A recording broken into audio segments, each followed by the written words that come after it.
Hey guys, Tazzy here. What is up? I don't know why I always gotta sing in my intros, but I do. So finding a partner is hard. Finding a partner when you're an ethnic and religious minority is very hard. But I'm gonna be honest, for me personally, that wasn't really my major issue or problem. I had a myriad of other things going on, but that was not one of them. But oddly enough, around the time of my wedding, people both in my real life and in my online digital space were opening up to me about the difficulties that they were having finding a potential spouse or doing the whole like dating thing, whatever. I mean, from the things that I've seen and I've heard, it is, man, it's rough out there. Even if you take away the ethnic and religious minority thing, it's difficult as is. But since it is such a big issue in the communities that I'm a part of, I decided to make a video on the topic.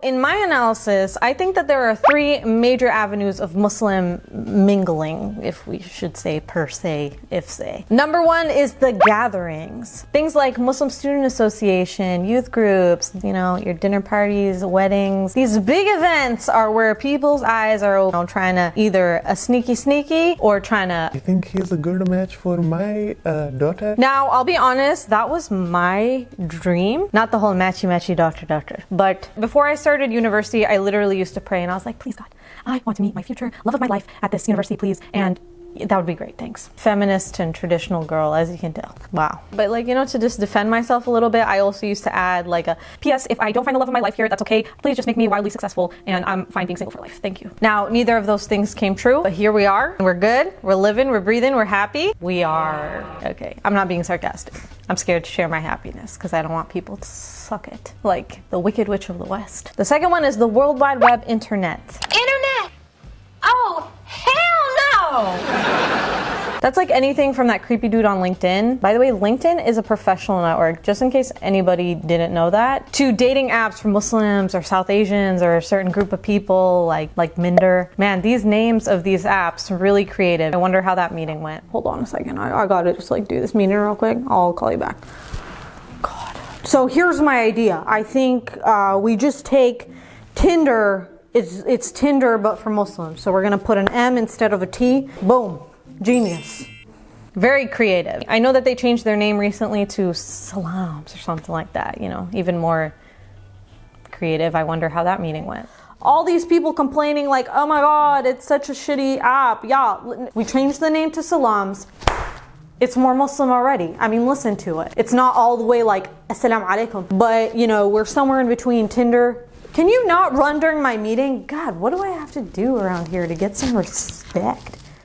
And then the third one, of course, is the Rishta aunties. And we know all about that one. Okay, that's when like the aunties, what else am I supposed to say? It's a whole very sophisticated network. But I did have a friend who had success on one of these Muslim dating apps or South Asian dating apps, whatever. So I was like, hey, would you be willing to be part of my video? And she was like, yes. So Nosheen is someone that I met on the internet a long time ago, back in the day when I first kind of started YouTube. We had a phone call and we hit it off. And I felt like I knew her forever. It was crazy. It was one of those things. We're internet friends and I freaking love her. She agreed to participate in this interview and share her experience. So here it is. It's crazy that like, you know, you downloaded this app for kind of like your own experiment or whatever it is, you know, for your video and ended up meeting your husband without even having intention. I didn't think these would work because of just the way our culture is and like with catfishing and just, I used to hear horror stories about Tinder at the time and, you know, obviously it's gotten much worse and there's multiple apps. I was about the age of 24 when this happened. When I met my husband. So at that time, like me being the oldest like kid in my family, everyone was already like, okay, you know, let's get this process going. But my grandmother being that Rishta auntie in the community, I kind of assumed I'd always have an arranged marriage. Okay. And I kind of gave her the green light. Around what year was this? This was 2014. 2014. Okay. Yeah. I did not use Tinder, but Tinder was one of the apps that was hip and happening. Everyone was using it. And now the South Asian community started making apps. So this was very early on. That's why I'm not going to say the app's name, because at that time it was, probably in a still first draft of it. So I was very interested in just like the process of like, okay, what are they doing? Is it like, shadi.com where you have this profile, like, how would you swipe? So I was more interested in like what type of people are on there. At that time, Tinder was really popular with the picture with, the guy with the fish. I was just like, okay, let's see what Desi guys do. And that was gonna be the whole video. Mm-hmm. Okay. And I was only gonna be on there for 2 weeks. I did use my picture, and then my bio was a joke. Some people got it, some people didn't. I was in the category of looking for guys with DJ photos. And so I saw my now husband's photo. His second picture was him, DJing. You hit like yes or no, but automatically it said you have a match. And I was like, all right, put my phone down. And I was like turning my alarm off, and there was you have a message. And that was fine. I was messaging multiple people on the app just to like see how yeah. No, I was not. See, now I sound bad. I sound so bad. No, I was just joking.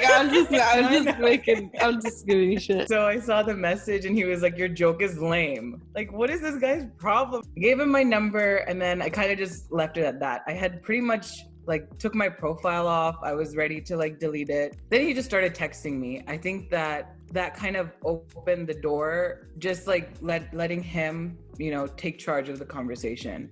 Okay. And then from there, like we FaceTimed. It was easy. It was easy to talk to him. Mm-hmm. But the beginning part, I was kind of just like going back and forth. And I know a lot of people, like when they match with someone, they overanalyze what the conversation is when we don't know what could be happening in that person's life. It sounds like your recipe for finding somebody is download the app, don't have any intention to find anybody, create your own experiment, whatever your reason is for getting it, and then you'll find them. I mean, I've told people like my story won't match theirs if they're looking for someone, but maybe be open-minded. Maybe swipe on someone that you're not attracted to, but in words, their little bio sounds attractive. Yeah. Maybe swipe on someone who isn't the height that you want. Like, there's little things that those apps like tell us to fill out, like what you're looking for, or like age range and all that. Just be open-minded, I would say. Like I went into that no expectations at all. Right. And kind of just swiped on whoever fit in those categories, and I don't know what the hell happened. I mean, I don't know what happened, but when making this video, I wanted to have a balanced approach. So I asked you guys if you knew anyone who had not so great experiences with these apps, or maybe could tell me a little bit more, since I haven't ever used them or delved into them myself, but I've heard a lot about them. I mean, there's even pages out there about how horrible these apps are. So I was told that Zahra, who I ended up interviewing, had a whole Instagram highlight of some of the weirdo things that happened while she was looking on some of these apps. So I reached out to her to get some insight on the challenges that she was facing using these apps. So I was actually arguably an early adopter of matrimonial sites when I was in my 20s and single. At a certain point, someone recommended eHarmony to me, and I signed up on a whim. And at the time, the person I was talking to also was on eHarmony. So we didn't meet through eHarmony, but we matched on eHarmony while we were talking. Oh. And then we were married, and then we were divorced. And so now coming back into courtship and marriage in my 30s, I was like, well, online worked for me 10 years ago, or, had a role to play 10 years ago. I'm sure it's better now. And so after my divorce, I took some extended time before I was ready to talk to people again. And then the natural thing to do felt to me like, okay, well, go sign up on Minder and Muzmatch and what else exists out there. That's very interesting. Probably your experience with these apps, it's probably a very stark contrast from when it began, because I'm sure it was totally different. It's weird to be like, I was in the first generation of Muslims in online dating, and now I'm in the second generation of Muslims in online dating. I mean, but now there are so many more Muslim apps, and so many more things to both look for and look out for. Is it better or worse than before? The apps are more user-friendly, and there are a lot more people on them. The pool feels worse in some ways, though bigger. But that could also just be that there are so many more people on it. So there are things that we see now that we weren't seeing back then. It could also be that I'm in my 30s. And so I'm looking for something different than I was at that time. It's a bit of a wash. I mean, it was hard then, it's hard now. What I do appreciate about them even now, as I did back then, is that they're an outlet through which to connect with people that I wouldn't meet otherwise. And I don't say that lightly. Like, I run a organization in the community. I'm at the massages. I'm at the community events. When there were conferences, I was at the conferences, right? I was doing all of those things. But at a certain point, you've met everyone that you can meet, or no one knows really who to connect you with or what you're looking for. And I think the apps can help with navigating some of that. So I watched your highlight on Instagram with some of the like ridiculous, funny, also sometimes like, are you serious? Yeah, inappropriate stuff. Yeah. You know, would you say that most of your experience on these apps or websites or whatever it may be is like that and is reflective of that? I would say that I've had a mixed bag of experience. Like, I've definitely had some great experiences. I don't usually put those up because those are relationships that like play out their course and then they're private and there's no teachable moment in them per se. I'll put up the bad stuff because I want women to be aware of and careful about these things. And I want men to know what fellow men are doing, but it's been a mixed bag. There have been some really, really great people on it, but you've got to filter through so much trash to find the one good person that may or may not work out. And so I think that's the part that gets really overwhelming, and that's why those messages can be so disheartening. So there was one more person that reached out to me for this video. Honestly, I'm really glad that I had the opportunity to include this interview. When I typically would think of Muslim matchmaking and the struggles that people face, I would think of things like the stigma of race or age or education or even colorism, socioeconomics, but not really much else. I interviewed Tasneem. Yes, her name is Tasneem and she spells it like I spell it. So when I was reading emails and messages, I was like, this is very weird for me and confusing. But she runs an initiative called Disabled Muslim Matrimony, and it's a really great initiative. And I think what she's doing is really important. So here is the interview that I had with Tasneem. All right, so can you tell me a little bit about what you do as a service and why this initiative and service was started? So firstly, I'd like to say thank you very much for having me. It's an absolute pleasure being on here speaking with yourself today. So basically, we at Disabled Muslim Matrimony aim to help single disabled Muslims find their marriage partners. I started this initiative back in 2015 when I noticed there wasn't actually any services that catered to disabled Muslims looking for marriage. You'd often find your sort of generic matrimonial websites where you could perhaps mention if you had a disability within your profile. However, to actually find somebody who was non-judgmental and willing to accept and marry somebody with a disability was extremely difficult. So for that reason, I wanted to create a safe platform, space for disabled Muslims to connect with like-minded people for the purpose of marriage. So with our service, our members can fast track through the matchmaking process, which means ideally they are essentially saving the time from speaking with those who are judgmental about their condition, and so we can connect with those who will accept them for who they are. We have our matrimonial website, which is www.disabledmuslimmatrimony.co.uk, where our members can connect with single Muslims across the globe for the purpose of marriage from the comfort of their own homes. And we also provide our event service, where we hold events across the UK for the purpose of our members to meet in a calm and comfortable environment for the purpose of finding a marriage partner.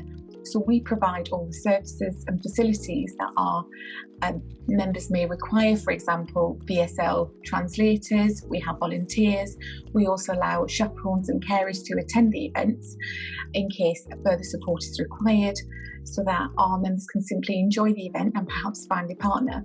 And it also makes speaking about your condition a lot easier, because a lot of people that are attending those events will be more understanding and accepting of your condition. We also have noticed that with a lot of mainstream marriage events, often you find there's no proper support available for disabled members. So this actually puts a lot of people off from attending those events, which essentially leaves people further isolated and reduces the chance of finding a partner.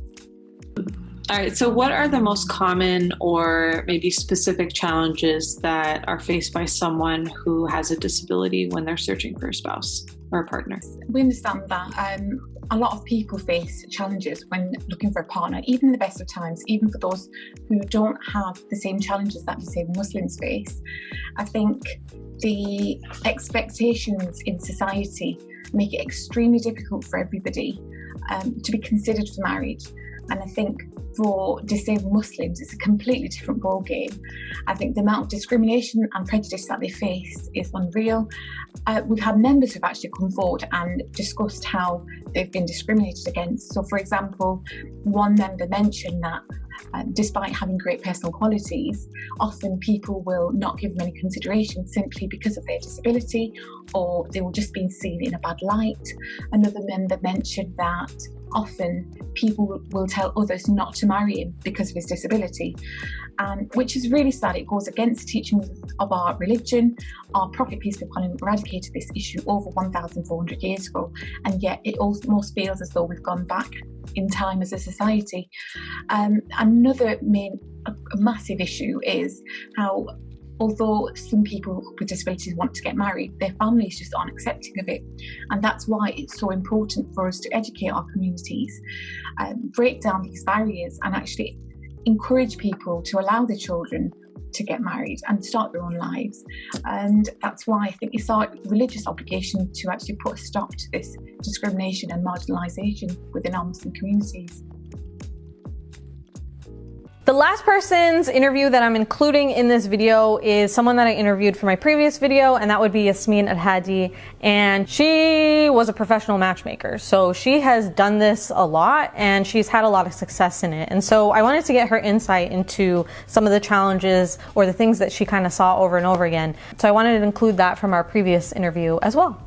Whether it's matchmaking apps, whether it's the process of aunties, or what are the challenges that you really see the most in that whole process for Muslims? Or, what's the biggest barrier for finding someone who is kind of on your same wavelength? You've got this false perception that there's endless choice when it's not true. Number two, you can fall in love with someone in this very curated way, a manicured way, texting, emailing, whatever, and you don't actually know how to do or be in a relationship or do a relationship in person because you don't know how to deal.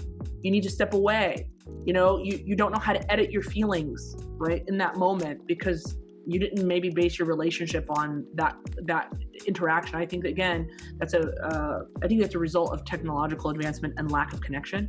And then finally, that you have a laundry list of expectations when you have very little relationship experience. But there's some other things that are playing against you too. Families, especially immigrant families to the United States, or even families that are indigenous to the United States who are Muslim, I'm going to talk specifically in the Muslim context, have a very specific notion of the fact, of who their children will marry.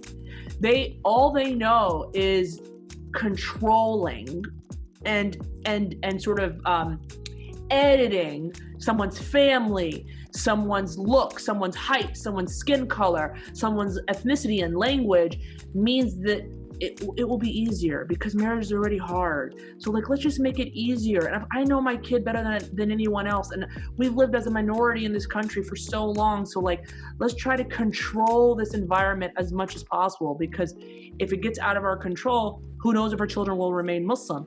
Who knows if our children will be happy? The divorce rate is insane. We don't want our children to get divorced. So the parents are so heavily involved in our context in wanting to control because, they're afraid of the negative outcomes that the rest of society is experiencing in marriage, that sometimes they ruin their children's real prospects of happiness based on things that are important to them or important to their children.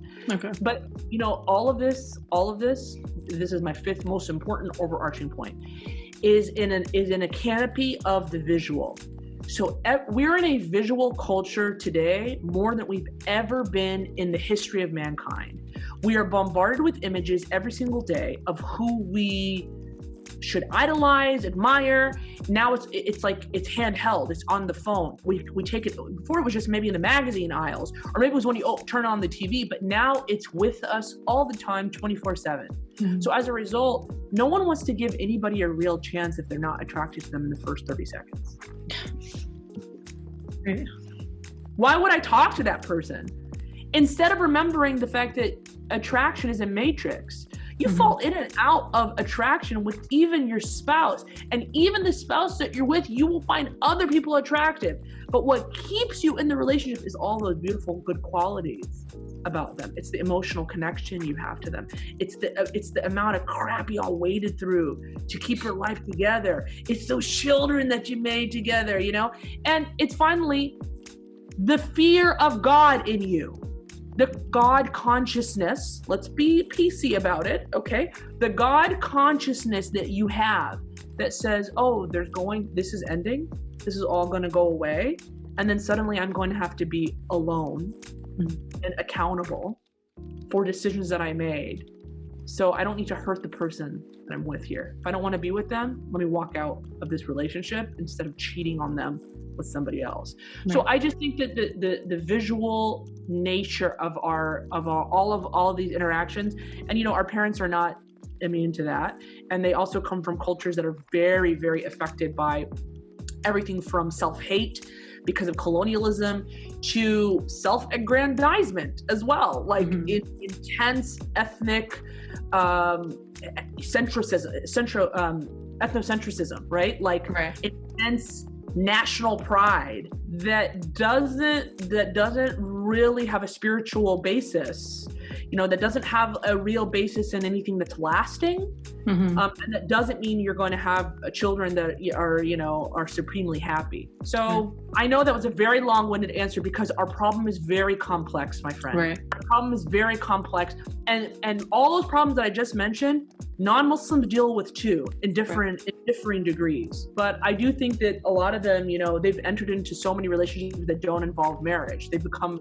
these partnerships, you know, that they have with each other that don't involve marriage. And for Muslims, you know, we don't accept those as the ideal standard before God, in the eyes of God.